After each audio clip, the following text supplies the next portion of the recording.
Hey guys, today I'll be unboxing the Iqoo 7. Let's get started. So on the front, you can see the phone's name. Let's open the box. First of all, you can see this black lid with Monster Inside tag.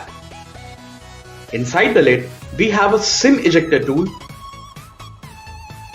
and documentations like important information and warranty card, quick start guide.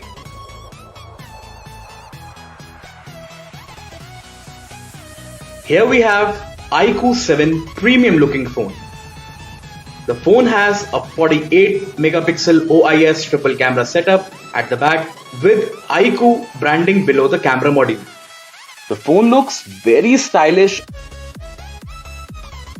Now we have silicone back cover which is going to protect your phone from any harm.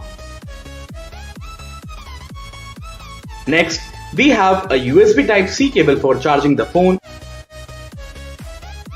and a 2-pin wall charger with 66 watts of fast charging. So guys, that's all you get inside the Iqoo 7 box. Thank you so much for watching this video.